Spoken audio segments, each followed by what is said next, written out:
Yun, nakakatikot. Bukas check. Yun. Solid. Napakadumi nga pala ng makina nito. Ito yan yata ng langis. Kulay itim. Hindi yata nagpapalit ng langis nito. Makakatikot. Yun. Kaya kinakalas natin yung rocker arm. Overhauling nga pala yan. Cruzy Chariot. Solid. Basta kay katikot, malupit. Baka hindi pa kayo nakapollow, mag-follow na kayo. Like and share nyo na rin para update kayo sa sunod na video. Tropang katikot. Iyo. Natanggal nga pala natin yung rocker arm. Iyo. Susunod na natin yung ibang tatanggalin. Yung head at block. Iyo. Yun. Ipapakita ko nga pala sa inyo yung isang bubuhay natin na motor. Iyo. Matagal na naitago. Iyo. Ngayon pa lang natin nilabas. Iyo. Pipinturahan na din natin yan. Sabay-sabay na. Iyo. Para mabuo na natin yan. Iyo. Yan nga pala yung mga piyesa natin. Pag may kailangan kayo, pumunta lang kayo. Iyo. Basta kay katikot, malupit. Iyo.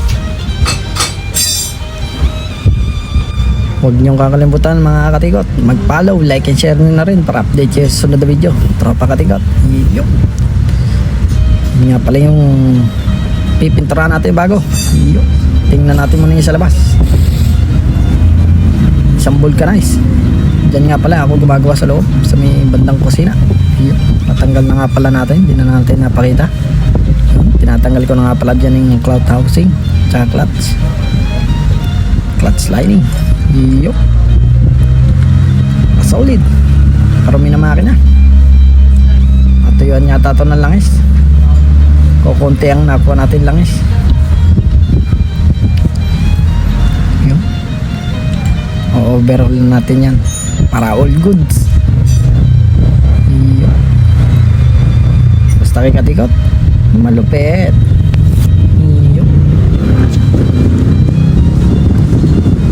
Ang sira nga pala ng Cruzy Chariot 175, pag kinakambay mo kumakalas,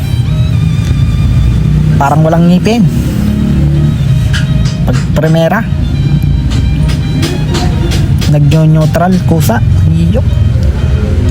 Nasa gear ka ako yun. Kaya papalitan natin ng bago para quality. Iyo. Yun nga pala yung mga helper ko, mga pusa. All good siya. Makulit. O, ayun pa isa. Napakakulit niyan. Yun, ipapakita ko sa inyo. Yun, bukas na nga pala. May napansin lang ako maliit na gear. Malapit na maubos ang ngipin. Kaya pala kumakalas. Ayun, pinakababa. Pangalawa sa baba. Ayun. Minsan naman wala nang ngipin. Ayun. Hanggang dito na lang mga katikot. Peace out.